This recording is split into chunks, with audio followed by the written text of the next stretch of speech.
For those of you that weren't aware, I'm not actually a human. I am a plant. I'm Groot, in fact. That's not well known, but in fact, I am Groot. So if I don't have water regularly, then there'll be no more Guardians of the Galaxy. Hey, I'm Ben Mendelsohn, and Esquire has asked me to explain some things. Well, let's dive in, shall we? Let's, because it's only me doing it. So I say, let's dive in, shall we?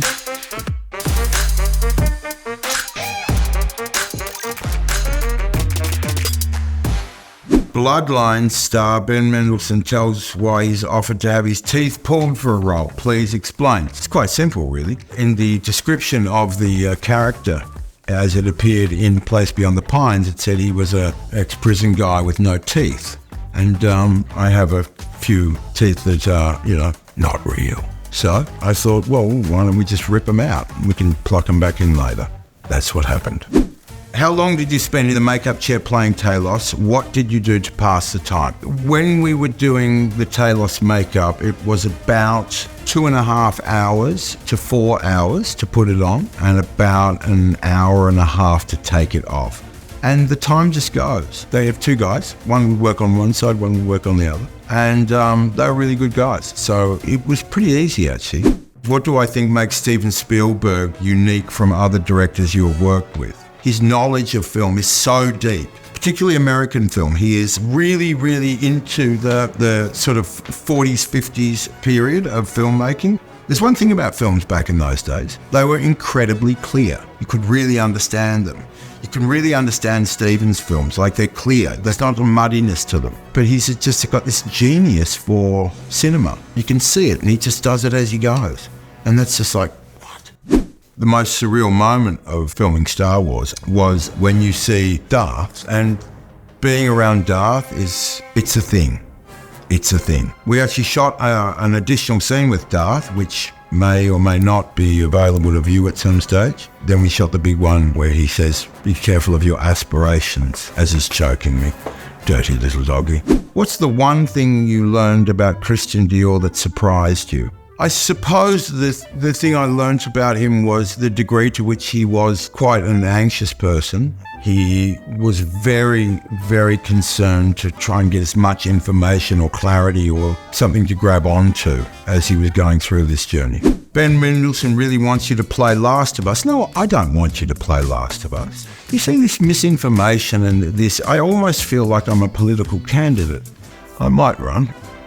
My birtherism stuff might get in the way, but I don't want you to play Last of Us. I simply say this, that Last of Us, which is a console game, is the greatest game I ever played. And the reason it's the greatest game ever is because the gameplay is not what's important about it. What's important about it is the relationship between these two characters. It is so brilliantly done, and it's such an immersive thing. And because you're playing it, the survival of these two characters who you really love very deeply is in your hands. But it's an incredibly well-made story, and it is the best game I ever played. How did you first get into gaming? When I was a kid, I was largely unsupervised. I would go walk around, find a pinball arcade and play pinball. Pinball is still my first love. And then when consoles came along, I got into consoles. I don't play a ton of games. I play Hearthstone for two decades or whatever now, ever since it came out. I just like the game. I really got into Dark Souls because it's impossible, and Dead Army 4, which is like a World War II zombie shooter, which I love. I love that game, and I can play that game again and again and again.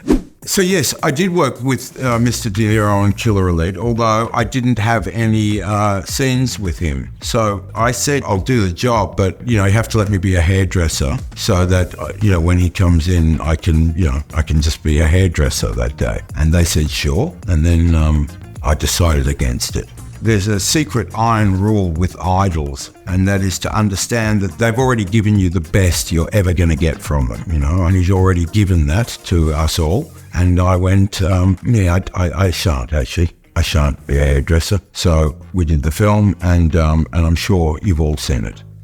Ben Mendelsohn is a master of all accents. That's not true at all. You want to know who's the best accent actor? It's Meryl.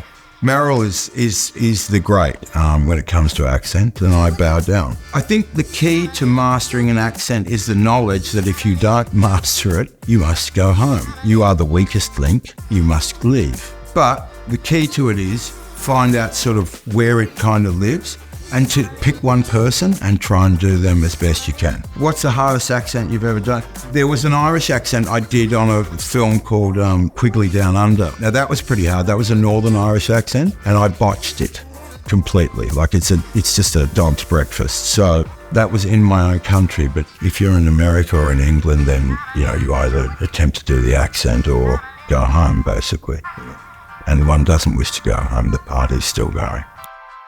Why do you think you tend to attract such villainous roles? Because of a film called Animal Kingdom. Animal Kingdom was my breakout role, and he was he's a nasty piece of work. That's in fact how I ended up on Place Beyond the Pines, and I'll tell you something else. Place Beyond the Pines, Ryan Gosling and I were doing improv, and we were both being tough guys, and we're sitting there, we're driving the car, and it's sort of like, we're being the two toughest men on the face of the earth, just going, yeah, I'll kill you. I'll stab you. And he'd say, you're in my fucking car, asshole. So we did a whole day of this, right? And I went up. Derek Sanfrance came, he said, listen, I don't particularly love the way I've written all this, whatnot. What about if you're just a guy, you've done some prison, and you see him, and he looks nice, and maybe you want to be friends with him? And so we did that, and then for a day or two more, there was still, we were still tough guying at times. And then at one point, Ry said something like, I'm going to stab you. And I said, no, you're not. And he just started laughing.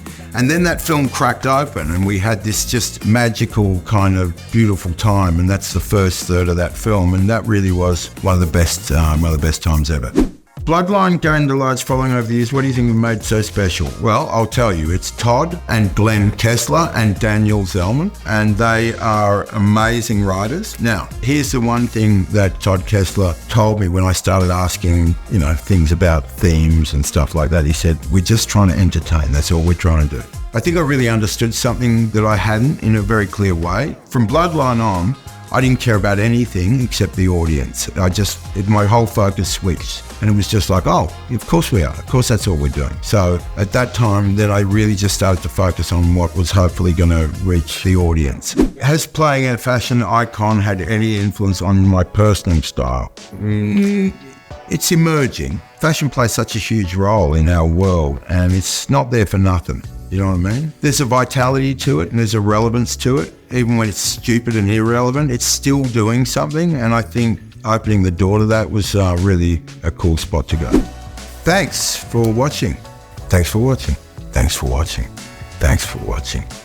Thanks for watching. Thanks for watching. Thanks for watching. I'll keep going like this all day.